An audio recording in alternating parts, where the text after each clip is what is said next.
I'd like to introduce you. This is Vaishnavi. She is a trauma-focused therapist and counselor with a background in psychology. I think you've been working for 7 years. It's been 7 years since she's been working with individuals who have experienced trauma, personality disorders, stress, or life transitions while dealing with neurodivergence. I mean, it's one of the reasons why I am so keen to have this series of podcasts with you. I know that you offer a safe, non-judgmental space for healing, and the intent is going to be to try and pick your brains in us understanding what a safe space means. I also know that your approach draws on evidence-based practices while honoring each person's unique stories and focusing on building resilience, restoring safety, and supporting long-term well-being. Yeah. So thank you. I'm very grateful that we have somebody like you with us. Wow, such an honor to, listen to that. That's a wonderful intro. Thank you so much, Akshay. You're welcome. You're welcome. Okay, let's get to it. I'm going to start the first series with just helping the audience understand why we both decided to come together, why we think that this conversation that we are having around neurodivergence and well-being and mental health aspects for neurodivergence is essential for the both of us, just so that we can set context as to why we are doing this. Do you want to go first? Absolutely. When you ask me why I said yes to this and why I did not have to give it much thought, is because, of course, these are things that I also speak about a lot on social media, through my work, through my conversations, and spreading awareness and psychoeducation about things that people genuinely suffer is definitely one of the umbrella intentions. If I have to break it down, I would mention four things. One is personal curiosity and observations through my work. I have always been fascinated by how different people's mind works in general, the creativity, the struggles, the unique strengths and vulnerabilities that humans generally come with is fascinating for me. The second one is definitely therapeutic and professional insight. Over the years, I have had the privilege of working with survivors. Um, and I met so many people who felt like they were constantly misunderstood or told to try harder. And when I learned more about neurodivergence as a subject, it clicked that they weren't broken, they were simply wired differently. That shift in perspective is what inspired me and motivated me to share this podcast, this space with you. And definitely advocacy and reduction in stigma. The word neurodivergence in itself, first of all, not many people are aware of it. Even people who are aware of it have half-baked knowledge about it, and there is a lot of stigma attached to the labels without people understanding what it really means. And in my own circle, I saw many people of all age range, right? Parents struggling with kids who are neurodivergent, kids and adolescents struggling to socially find a sense of belonging, which is such a basic and fundamental thing for a human, struggle with something so fundamental like task, executive function, how they go about their day to day life and navigate through the society that is not yet built for them, that is not inclusive. So, advocacy and reduction in stigma, and also personal connections with people who are neurodivergent, seeing them in close quarters as to where are the areas, the nuances and layers of neurodivergence and how they struggle, what are the areas that they struggle with, and how it just impacts day to day interactions, relationships, efficacy, efficiency at work, right? So it really is so predominant and common, but so people have a blind spot for it. They are just not aware. And I think my main agenda through this podcast is, if I can bring about a little bit of compassion in at least one person. Compassion is what I am focusing on. If you can generate some amount of compassion, that even if you don't understand something, just because you don't understand something, it doesn't mean you've got to dismiss it. It's an opportunity for you to learn more about it. Absolutely. I completely agree. I think more so because of what you said. One, it is so common. It is. Uh, just to bring some statistics in the forefront, we are looking at 1 in 6 children having neurodivergence today. Those are the Okay. global statistics. So 1 in 6 is not a number that you can ignore anymore. Right. Um, Right. and then to not understand that space, to not understand neurodivergence, um, would be very, very scary at the very least, because Mm. it's like you have children who, or children and adults with neurodivergence around you, and you do not have the capacity to connect, Mm. you do not have the capacity to understand, then how is anything going to shift, how is anything going to build from there?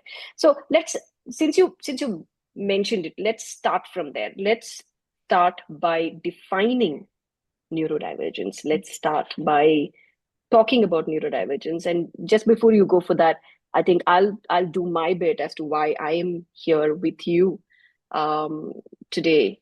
So I'm Akshay, the founder of a parallel schooling system called Sense Kaleidoscopes. It is the first art college in this country for young adults with autism. We are very, very proud of the work that our young adults have achieved, primarily because they have showcased internationally and nationally. The work that they do is really mind blowing. If I can, very modestly kind of suggest that. And we started with the art college, but over the years, we learned that there was such a huge deficit of good and accessible educational services for autistic people in this country, that we decided that we were going to go into education. And so we are also running the first test lab, if I can put it, for primary schooling in Bangalore City, because we want to really overhaul all of these systems and put something in place in the sense of learning environments that can truly help these minds thrive and blossom. So that's who I am. I also have a personal correct because I am neurodivergent myself. So that's really why I'm here. And just to add a little bit, I remember meeting you sometime socially, and we just hit it off. We spoke for a very long time, and I Yeah. it was so nice speaking to somebody who's trauma focused. It was so nice meeting somebody who understands the space, and that immediate connection that I felt, which is very, very rare. I must tell you this, it's very rare. I don't easily trust people. I don't easily connect with people. But just the way that you could, with the kind of, I think, compassion, as you said it, the kind of compassion you bring in your mindset towards this space, the kind of openness you bring because of the compassion that you hold, makes it so easy for connections to happen. And I think it's one of the core reasons why I wanted to do this series of podcasts with you, because connection is such a, a important and significant thing for mental health. If we don't have So, connection, then there is no ability to heal. So absolutely. that's where I think we both are. Like I said, let's start with defining neurodivergence, and you go, I go. We'll kind of try and round it off and make it as holistic as we can between the two of us. Absolutely. Okay, let me encapsulate it and make it as simple for people to understand in simple language. If I have to explain it, neurodivergence refers to natural variations in how the human brain functions, processes, processes the information, and experience the world, right? The term comes from the neurodiversity movement, which views differences in brain wiring as part of normal human diversity rather than a disorder to be fixed or a terminal illness of sorts, right? It is different kind of wiring.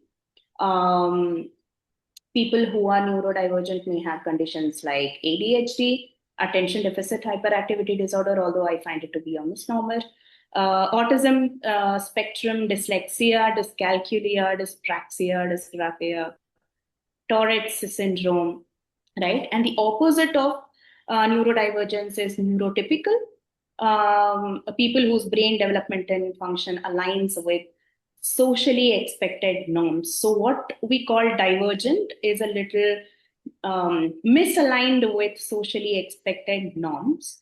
So, that is what neurodivergent means. What are the areas that it generally impacts? Um, the way external information is processed by the brain, memory, short term memory, and how people remember things, how they interact on a social level, their reciprocity, mutual reciprocity, and how they process emotions, how they regulate attention and emotion, and the energy levels, so to say. All of these get impacted a little. So there are different ranges, mild, moderate, and severe. And that's why it's called a spectrum in the first place. So that's my simple neurodivergent explanation for people. Okay, awesome. Yes, I think that it's quite, I would agree with it. It's simply, like you put it, different wiring of the brain.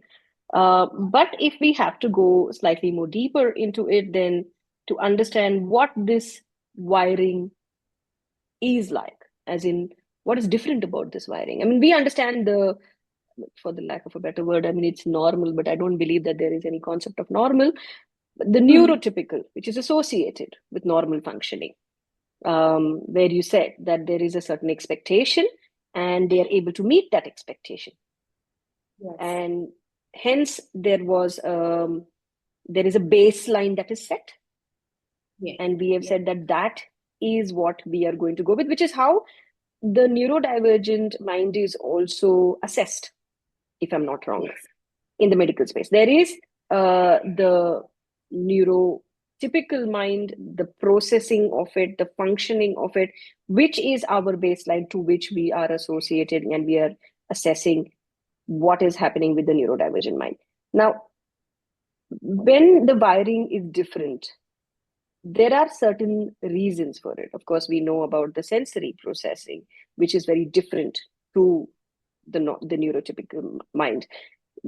Most of the neurodivergent people can sense things differently from what the neurotypical people would, which means that if I'm sensing something differently, let's say sound, taste, touch, or Mm-hmm.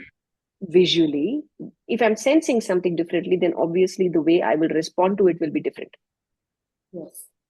Yeah. Yes. And I, having worked with the autism spectrum disorder for so many years, and having understanding and having understood it and still understanding it, because I very strongly believe that human beings are not something that you can ever very confidently stand and say, I understand completely. I don't think it is ever going to Yes. be that way.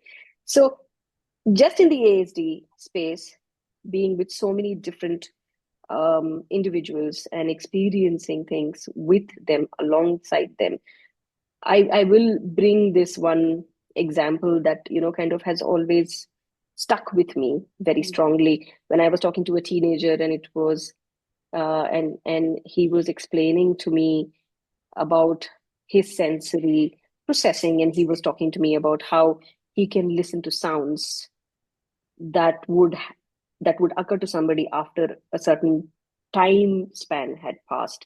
He was able to sense the circulation in his system.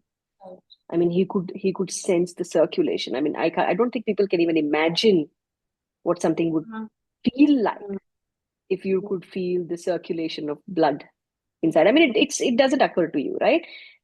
He would speak to me about how certain sounds were completely unbearable for him. And these sessions were happening because obviously I was supporting him to acclimatize, because some things you cannot remove from the environment. While we are all today talking about adapt environment, the truth is that there are some things that you will not be able to completely remove from an environment. And so that's when I realized that just the basic sensory processing is so different. And from there, it would all come. And then obviously, your senses aid so much to your cognition, to your emotional processing, to your regulation. I mean, everything is interconnected. So I always am surprised, because when I'm talking to people and I know that there are all these big words that are thrown out, we all talk about it. And one of the things that we both agreed to do was to make this information very accessible to everybody. And if when you just say, okay, they have ASD or they have neurodivergence, I don't think people really understand, or when we say different wiring, I don't think they understand that there is a reasoning for it. And hopefully the stigma that is associated with this different wiring, as we are putting it, can then be released to a certain extent. Now, I have another question for you. One of the reasons why I do want to go into this is the stigma that is associated with neurodivergence. And I want to focus on a specific space. You spoke about children with neurodivergence. You spoke about how the young adults today who have children and whose children then are diagnosed to be neurodivergent are struggling with them. Can we come into that space? Because that, I think, is where I would be able to kind of tie in the concept of stigma, and we will be able to speak through those concepts as well. Right.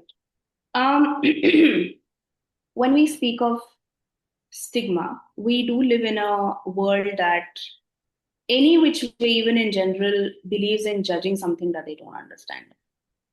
Anything that doesn't fit into their frame of normalcy or whatever they have been conditioned to believe is normal, there is an immediate dissonance that is created, and there is a little bit of conflict in their own understanding. And they're like, no, this is something different from what I have been taught or I have been conditioned to believe or see.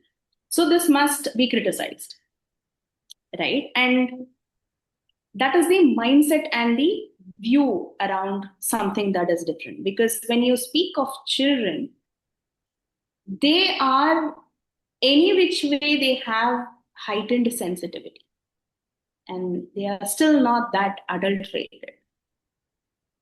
When we speak of children with neurodivergence, they do come with heightened sensitivity to information. Many are good with pattern recognition.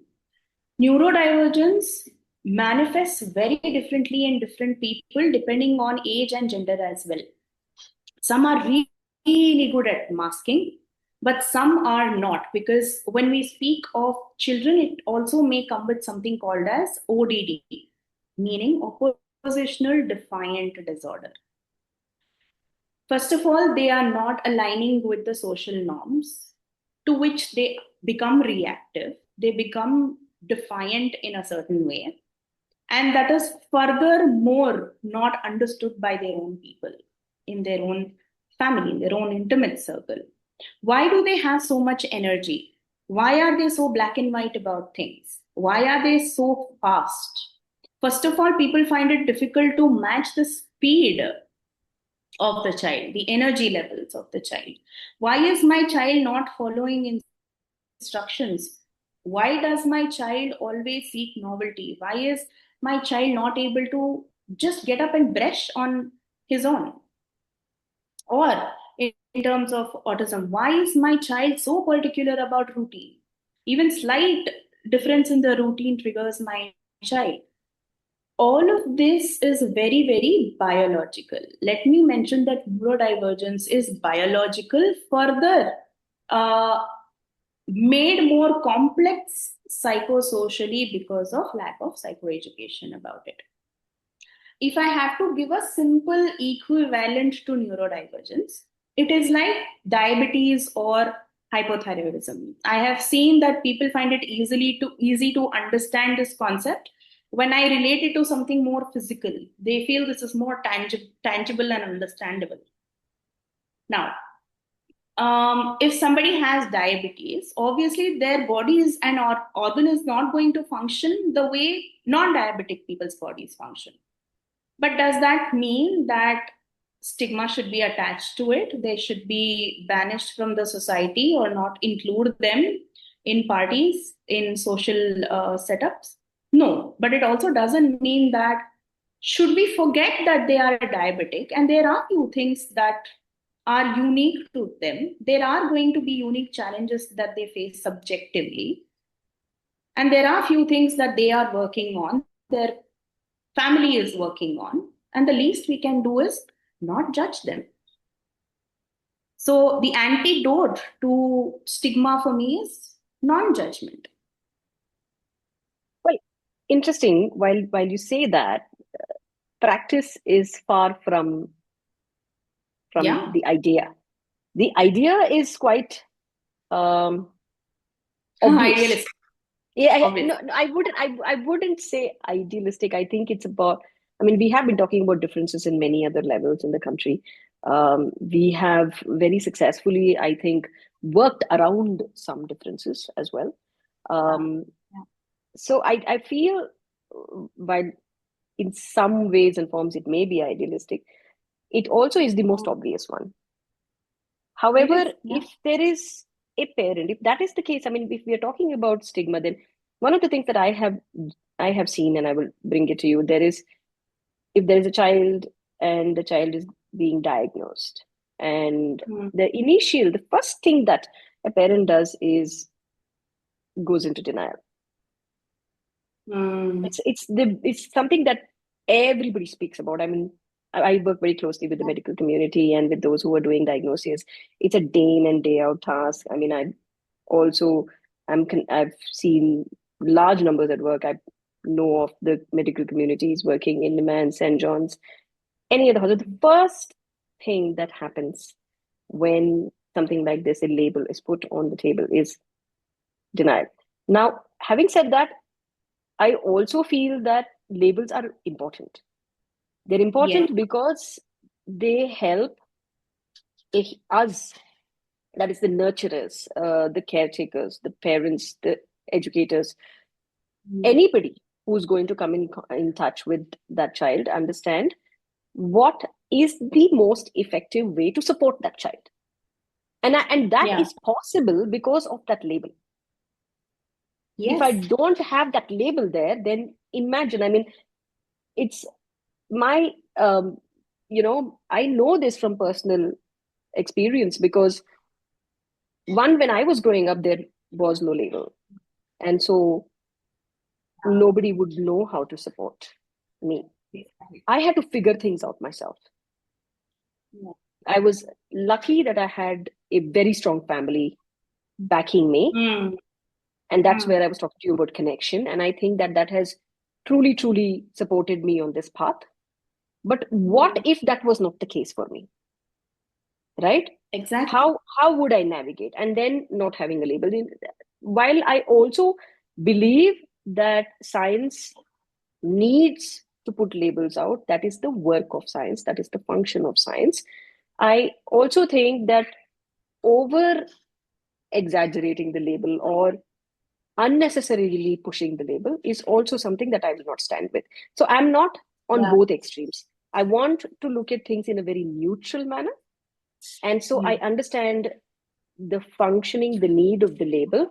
But why is it that when the label is on the table, that a parent specifically goes into denial? Why? What are the ways that you, as somebody who's trauma focused, one is first, can you explain what is happening at that time to that individual or to those set of parents? Because I of course am acknowledging that that is a moment of trauma. And Mm-hmm. that's how denial comes into the picture. So I don't think any of us will be surprised about the consequence of that. But if you can take us a slightly more deeper into what is happening over here to the individual psychologically, as a Right. trauma focused therapist, if you can break this down and help us understand where that denial is coming from. And if I am in that place, if I am that parent, then how do I cope with something like that? What do I do? Right. Right. Let me first try to break down trauma as much as possible. It's a complex term. Sure. It's an umbrella term, and a lot of layers and nuances come under trauma. There are different types Mm-hmm. of traumas. Of course, I'll not get into that. That's a discussion for another day. It's a whole different Sure. topic. Sure. But if I have to give an idea and context to what trauma is and how trauma plays a role here, trauma is not the event in itself.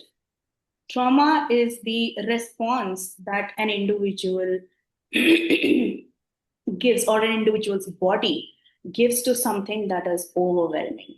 And what could be overwhelming and traumatizing, that also is very subjective and unique to every individual.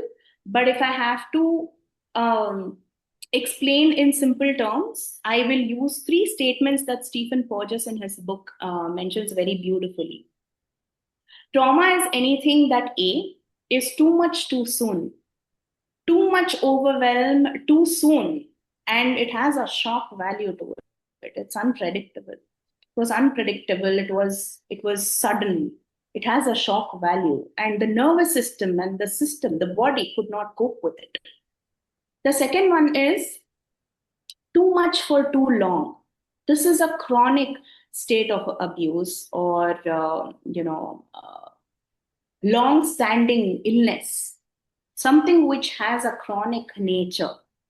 Too much for too long enough to traumatize somebody, right? Or fixate somebody's nervous system into the fight and flight mode, right? The third one is too less for too long. This is very, very important, and this is often the most neglected and misunderstood aspect of trauma. Too less for too long, which signifies emotional deprivation. Trauma is just not bad things happening, it's also good things not happening. There are few fundamental psychological needs. When we are born 100% relationally dependent. We learn how to soothe ourselves through our caregivers soothing us. Our concept of self, the self view, the world view, our confidence, who we are, the concept of I is developed based on the information that we are getting about ourselves. The way we are spoken to, the way we are spoken about, the way we are reciprocated to when we have big emotions. How was your anger? How was your fear taken? How did people around you react to your big emotions as a child when you were not even able to verbalize it? That changes a lot of things inside us, right? How we regulate ourselves, how we soothe ourselves, all of this depends on the relationship and the attachment that we have initially with our caregivers. So too less for too long also ends up traumatizing people. When we speak of complex trauma, and most of the cases that I see have this as the root, and how they relate to society, their own emotions, people, work, their self worth, everything is dependent on this, right? And Okay. how they show up in the world is dependent on this. So that is with the trauma. Now, coming to the label part of it. Yes. Yes. I was just going to bring you back there. Yes. Yeah, yeah. So I just wanted to give a little bit of context about trauma to speak about the label. Now, when we speak of labels, um, it would be an overgeneralization to say that every label would end up traumatizing parents, but children any which way they have heightened sensitivity. It is not the case wherein every neurodivergent child ends up getting traumatized, but it increases the vulnerability to getting traumatized too much. Because they have a sensory and emotional sensitivity, and when they are constantly shamed for the label, misunderstood because of the label, not understood the label properly and the purpose of the label in itself, that causes constantly it causes a child to feel rejected and shamed and broken, and they carry this internalized belief of self-worth throughout their life. Sorry. So what really happens in the parent psyche when they receive the diagnosis? Now, any or every parent wants the child to be problem free. They want their child to be seen in a certain way by the society. The word that immediately strikes me is something called as cognitive dissonance. Dissonance is when you are carrying a certain belief system, a certain view about something, and suddenly something so unrelatable and opposite to it, something contradicting, is put forth. And then the brain is like, no, it feels like a threat to the parent, because immediately, probably, if I try to put myself in the parent's shoe, the immediate response probably is, what I can imagine to the best of my capacity is, a, how will my child thrive in this world? What does the future look like for my child? Second one, will the world accept? Will the society accept? So how do I bridge this gap? If there are parents for whom social image and social approval matters a lot when it comes to their child, it ends up distressing them even more. If there are parents who have a little bit of psychoeducation, who have that empathy and compassion towards the child, and if they can think that, okay, no matter what, this is my child and I'm going to stand by my child, and how I see my child is more important, that changes the narrative Mm. in the parent's psyche. And it changes, when it changes the narrative, it changes obviously the life of the child and the self view of the child, and even for the parent, right? Yes, it is going to be a challenging path, but I think when the reality is different, and how they wanted, what they thought for the child is too far from what the reality is, it may become very difficult for the parent also to immediately be accepting of the diagnosis, until and unless the labels are put forth in such a way that does not scare or stigmatize it further. Like, for example, if I have to give an example, specific example, how would a doctor put forth a diagnosis of diabetes? Let's say somebody has juvenile diabetes. What happens in the parent's psyche depends on how the diagnosis and label is put out also. It largely depends on that. If the doctor ends up explaining these signs and what it means for the child, and what they can predict for the child, what are the factors involved in the well-being of the child, what may impact the child negatively, what will help the child, if there is more knowledge and information about it, the anxiety kind of settles. But if the diagnosis is put forth in such a way that, okay, now your child is diabetic forever and they Mm. cannot eat sweets, Mm. it largely depends on how it is being communicated. Language is something that either increases the stigma or decreases the stigma. Also, how parents take the diagnosis and how they feel around the label also depends on how it is being communicated to them. As simple as that. More knowledge and education about something, more in control of they feel. and they feel like, acha, okay, this is something predictable. This is something that I have to stand by. This is something that I have to be cautious of. This is something that I have to take care.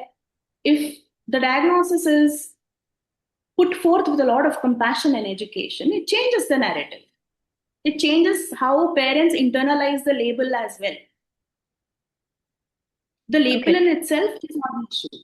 Yeah, So you're saying one, and I totally get it. When this is being told to a parent by a medical professional, then one of the things of accountability that we are putting in over here is that there is a certain language, and there is also, I think, not just language. What you're also pointing to is explain it with information that can also create a very high level of awareness about the condition. exactly. That's also what you are telling. Um, taking it back to these 3 points, which were very interesting when you were explaining it. The too much too soon. I completely get that, because if I'm sitting, I mean, I've been told that the child is not able to fit into a class, which is how the ball gets rolling, from what I understand.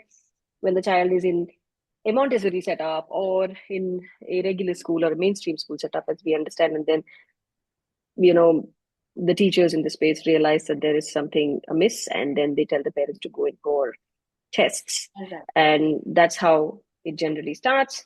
And if I'm sitting over there with my child and the diagnosis is in process, then yes, it is too much too soon once I have been told that there is this label. Too much too long. You were talking about if it is chronic. Just to kind of come back to it, like if suppose it is neurodivergence, it is autism, or it is dyslexia, or it is hyperactivity disorder, or it is ADHD, it's autism and ADHD.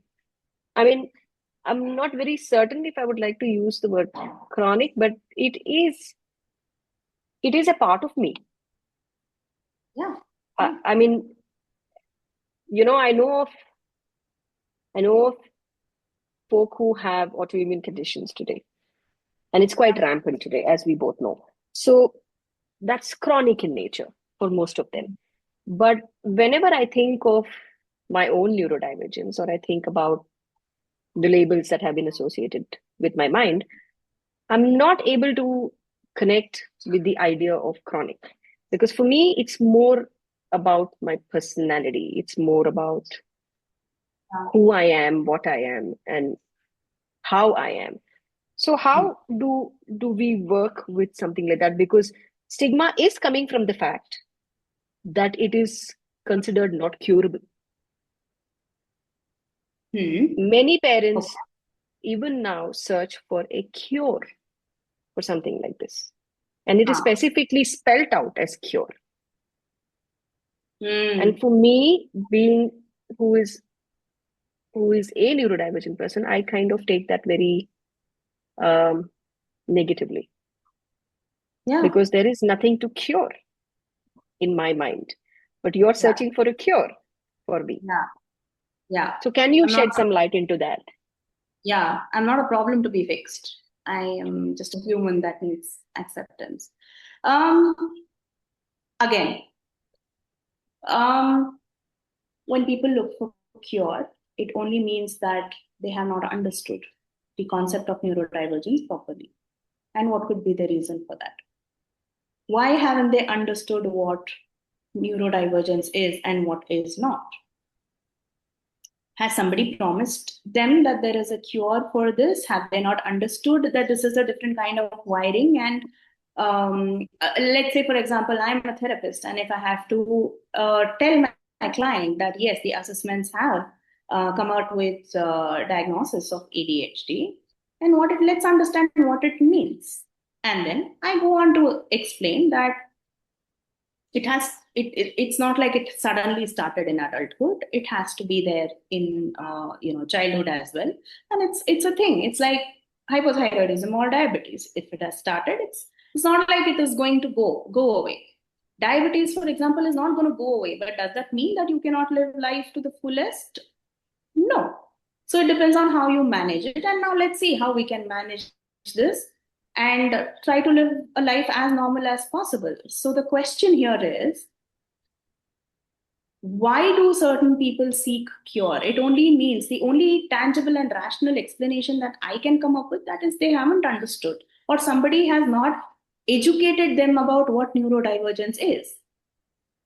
It has been put forth to them as the child is broken. Correct. So again, we come back to the communication aspect, where when we are talking about the label and when we are diagnosing the child and how that is going to be presented and so on and so forth, and also to help people understand what this means. I wanted you to kind of, if we looked at the same space with too less, too long, what is happening over there psychologically with the parent? Right. Here, the trauma is more likely to happen to the child than the parent. Okay. Now, let me also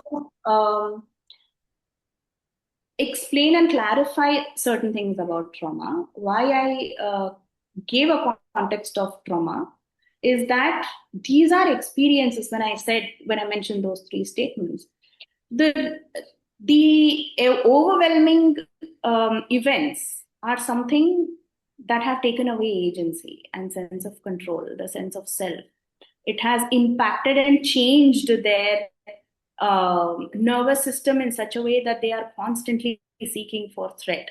These are events that has put them into survival, right? So it is more likely for the child to be more vulnerable to trauma as opposed to the parents. That's the reason why I gave the context of trauma. Because, of course, if there is already, undiagnosed trauma in the parent, and this came about as a trigger to them, that may more likely increase their symptoms of trauma, and they could be more sensitive to it. And also, since neurodivergence also has a high genetic predisposition, most likely that the parent also could be neurodivergent, and the parent also could have a heightened sensitivity to information and how they process information and emotion, right? So that way it could cause distress and dysregulation in the parent. But if you're talking about developmental trauma, it is more likely that the child will go through the trauma. Not every overwhelming event can create trauma. Some Right. people give out an active response. Some people give out a traumatic response. But like you started by saying, trauma is not something that happens to you. I mean, Gabor Mate talks about it all the time. He says trauma is something that you are processing. It is something you're experiencing inside of you, right? But just the last point where you spoke about what happens to the child, and you said that not every episode is going to create trauma. Not every individual is going to convert an experience into trauma. Is that what you meant? Yes, absolutely. Yeah, well, that would tie back to resilience, that would tie back to exposure of that individual and how they have processed and dealt with trauma previously in their life as well, which is where the resilience aspect comes in from, right? Um, I wouldn't say that. Mm-hmm. Every child, when they're born with their own unique immunity, emotional, mental immunity, their own, Oh, interesting. right? Their own temperaments, their own inherent certain personality traits. Not Mm-hmm. uh, every person is vulnerable to um, trauma, but not every person gets traumatized. People who are neurodivergent because of their heightened sensitivity and the different kind of wiring, and also coupled with the lack of understanding and acceptance around them, it creates more vulnerability to it because they end up feeling rejected for a very long time. The sense of belonging gets missed, and that's what I mean. I would want to go back to too less for Awesome. too less I, support. yeah. Sorry, I'm coming in, but at this point, this is very interesting. Correct me if Yeah. I'm wrong, but would you say that because as a parent I am feeling too much too soon and too much too long, and the questions about, like how you said, this has a chronic nature, this is not going to be easily changeable about my child, This changes my life plans. I had certain life Yeah. plans. I know, and now suddenly everything changes because I have this diagnosis on the table. My nervous system obviously is not able to cope with it. I am going into denial, or maybe I am going into a phase of doubt, whatever it is. Um, the way I am at that point in time processing it has a direct effect on my child's development or my child's processing, and that's where the too less, too long is coming in. Have I got this right? I just wanted to. Yeah. Yeah. Now, are we stating that this is traumatizing for every parent of a neurodivergent child? No. Not every parent No. comes with a trauma response. No. Yes, it could be distressing. And if they are already vulnerable, or if there is already pre-existing trauma in the parent, then maybe there is a likelihood that something might get triggered. But yes, the too less for too long, the lack of sense of belonging and acceptance that the child thrives on, it's survival. Now let me put it this way: trauma triggers survival. There is a Mm-hmm. direct threat to life, a sense of threat to life. There are three things. There is a triangle. There are three things. One, it should feel unpredictable and it has to have a shock value. Second, it should feel like I feel powerless and helpless. The third one, it should feel like it's a trap. There is no escape from this. When Wow. all these three things are felt by somebody, that that moment, the way the nervous system shifts, we are supposed to go. It is nervous system and regulation for a reason. We are supposed to go to fight and flight and come back to normalcy. Trauma fixates you in fight and flight, and any and every event may end up making a person feel this way. If that person has felt that way, then all possibilities, there is a high likelihood of developing a trauma response to it. So if I connect it back to the diagnosis, did the parent feel that way? Is there a life threat that the parent felt?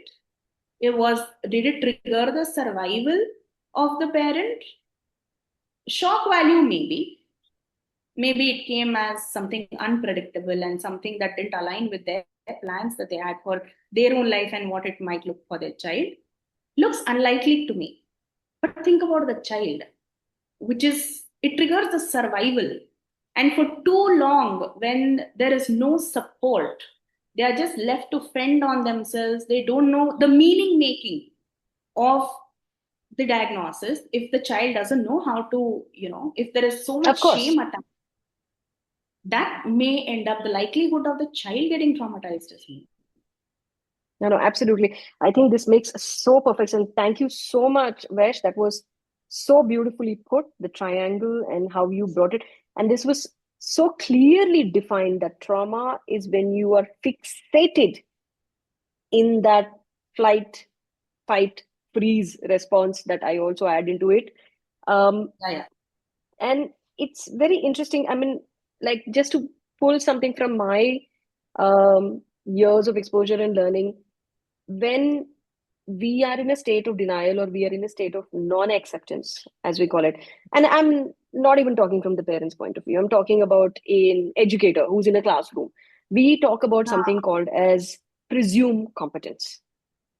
We say if you're an educator working in these vulnerable spaces, you must always have the ability to presume competence. I mean, we know we are walking into a vulnerable space. We know that we are going to have a child who's probably nonverbal and is not going to be able to speak. So then it's going to be challenging for you, who might also not have the knowledge of sign language, will be very young, maybe 5, 6 years old. I mean, there will be hardly any aids for you to converse with that child. You might have a child whose processing speed is really, really slow. You might have a child whose attention to detail is zero and Yeah. awareness is not in place, but still, as an educator, it is very, very important to presume competence, and you cannot presume competence if you do not have acceptance. if Yes. you do not have the ability to embrace the human child in just the way the child is, and to not Mm. start thinking in your head, oh my God, he has not checked the boxes of the developmental checklist. This is not Also, checked, this is not yeah. checked. Just so that you don't do that. And the minute you are able to accept the child, I think you yourself free yourself Mm. from so many judgments that can, or Yeah. biases that can come so intrinsically as an educator, which then makes the magic happen in the classroom. Yeah. I think it's really important for parents to understand that. And it was also very beautiful when you turned around and you said that not every parent experiences this in this way. Not every parent is going to be traumatized the minute the label is put on the table. Today, with so much talk around neurodiversity, I know that there is better awareness, but I think that the gray areas are possibly wherein the too much too long aspect of it, not more so with the too much too soon for the parent, but too much too long, where the questions are, where is this going to go? How is my child going to cope in a system where there are not too many aids for the child? The severity of the condition, the complexity of comorbidities, if there is. I mean, there are all those larger things that we have still not brought into the conversation, but still the too much too long, and the fact that the child's life is going to look very different from what Yes. what it what it is going to be for many others. And so important, like you said, to not get fixated in that fight and flight circle. If I have to be able to do the best that I need to for the child, because whether I say it or not, and correct me if I'm wrong, as a parent, I don't think any parent walks up to the child and says, okay, I'm disappointed that you have this. Of course they don't do that. Whether I say it or not, and I strongly believe in this, that children are wired with the sixth sense. They truly have Mm. it. I mean, it's I think over a number of years, then of course it is lost, living in this very logical world and getting trained to be very logical. But children, that's their biological gift, that they know if my mother is accepting of me or not. They know if my mother is experienced trauma response or not. They know if I am being embraced or not for who I am.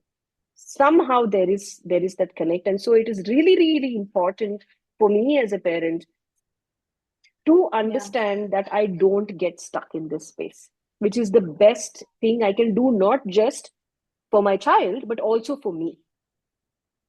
Like they always say that if you really want to help somebody else, first learn to help yourself. Absolutely. Absolutely. Right. What I'm That's about to brilliant. say next may offend a lot of parents. At the risk of offending parents, a lot of child therapy and child counseling is parent counseling. Oh, interesting. The Why, child why, is why do dependent. you think? Why? Can you tell a little more about why? What is the science behind it? Yeah, yeah, of course. Very clearly, the child is the dependent variable here. You are the relatively more independent variable. The child is 100% dependent on you for its self view and the world view and the meaning making, the internalized messages of worthiness. How does it come? How do I learn how to regulate my big emotions if those emotions are not being met? How do I meet my own needs? Right? The emotional deprivation that I'm talking about as an adult, these are children who then later go around getting into multiple relationships just because they haven't learned how to fill their own cups. And for them, the association of love is only when I'm validated by somebody else. There are many people walking around who feel I am nobody until I am somebody. Mhm. But who are you? Who am I? What is my sense of self? The entire sense of self is dependent on how the parent speaks to the child, not even verbally, non-verbally. Children are so any which way, neurodivergent, neurotypical children are, they are all about feelings. They only understand the language of feelings at least until the age of 7. They are just in their subconscious. They only have a felt perception. Our nervous system is wired to understand facial cues. I mean, there are multiple experiments that have shown how the tone of the parent, the reciprocation of the parent, the eyes of the parent, the smile, facial expression of the parent ends up triggering either empowerment or shame in the child. And I'll tell you one more thing. We often speak about how pure and how difficult, it is to be a parent. But has anybody thought how vulnerable it is to be a child who is just entirely dependent, purely entirely dependent on the parent for everything? That when the child is punished, the child is not going to hate the parent. It is that dependent on parents for survival. The child is going to internalize that I am broken. My parents cannot be broken. I depend on them for survival. So if I am being shamed, there's a lot of internalized shame that comes up, which directly impacts the confidence, and how confidence impacts how they navigate through the world, right? So if, Sure. let's say, as a child, I was told, you are such a burden to me. Even if I was not told, if I was made to feel I am a burden, I will never learn how to take up my space and speak for myself, even in cases of abuse. If my brain has associated love with abuse and rejection, I will end up, getting into the same kind of relationship. So, has anybody thought of these consequences? And without understanding of this, there is added stigma and shaming for that also. There is character policing, moral policing about how many relationships people get into. But why are they doing it? Why wasn't the child taught how to fill their own cups, neurodivergent or neurotypical? Why wasn't a narrative induced in their brains that, okay, this is a condition, I have this, and I can thrive in my world in my own right, in my own capacity? Mhm. Why did this not happen? And how do you do this? With a lot of compassionate conversations, breaking stereotypes, and more such podcasts. That's Okay. the only Awesome. way. Awesome. Awesome. Thank you. I think you have closed that very beautifully for us. And I think that's that really puts the entire conversation all together about the invisible thing, that invisible thread that we have, that you have very clearly opened up for us with the help of science, where how the connection in between the parent and the child, even in times of distress, even in times of trauma, is is something that has to be looked into very carefully, something that has to be worked through or navigated very carefully. And I know for a fact, and just if I can close with this, I know for a fact that while somebody is stuck in this fight and flight cycle, it's very difficult for them to understand and process everything that is happening inside them and whatever is happening outside them as well. It is not easy for the parents as well. And while that is happening, I think I understand where you are trying to bring the accountability, because you're saying the self-awareness within me as a parent has to build. It has to kick in. My resilience has to kick in. My ability to go back and tell myself that I can navigate this because I have a certain skill set. I Yes. have a certain skill set. And if I don't have it, then I can definitely go and access it. I can go get support. I can go get help that will help me navigate this particular situation in a way that will keep me and my child much, much more safer, much, much more happier, and open up so many opportunities for both of us. I think Yes. that's where I would say the core focus of our conversation today is coming from.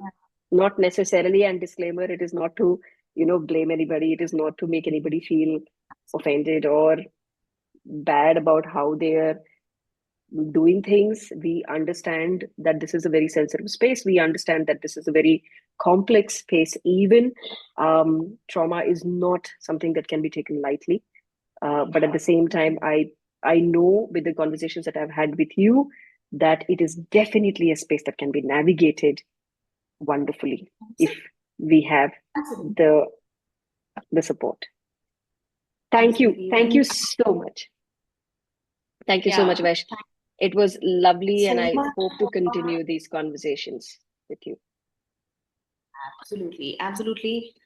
We need more such conversations. We both know that, and we do know that if it wasn't for the time constraint, we would, I think, go on and on about this, True, and true. we just go deeper and deeper into this. As a closing statement from my end, I would just like to say two things. Any kind of well-being, mental well-being, whether it is for a parent or a child or any human being, it depends on largely two things together simultaneously: acceptance and change. Acceptance of things are that come under circle of no control, and efforts to change things that come under your circle of control. Both will be simultaneously required. A. B. Absolutely.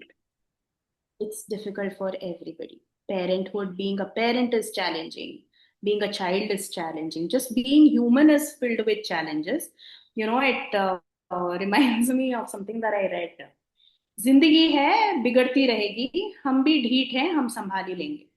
If this is the attitude that we can bring about, I think we have contributed something that we can be proud of. And why did I mention accountability in parents? Because obviously there is a clear cut power dynamic between a parent and a child, right? Obviously they are more educated, more empowered, and the responsibility somewhere lies on the parent. Does it mean that it's going to be easy and it's easy being a parent? Hell no.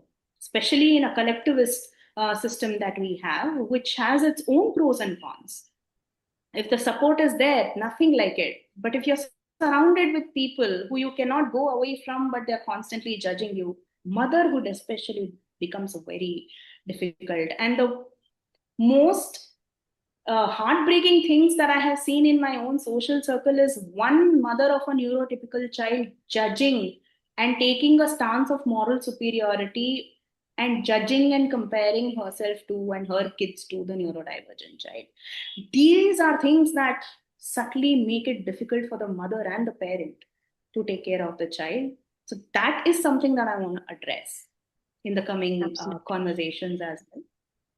So yeah, this was amazing. It was somewhere cathartic for me as well, because I see these things around me, and then yeah, obviously I feel like these things need to be brought to light. Now it's the time that it sees the light of the day. So thank you so much, and also I'm in awe of the work that you do, the compassion that you bring, the human aspect that you bring into your work. So kudos, and I'm looking forward to. It's an honor to be doing this with you. Thank you for the invitation, and I'm looking forward to doing more such podcasts with you.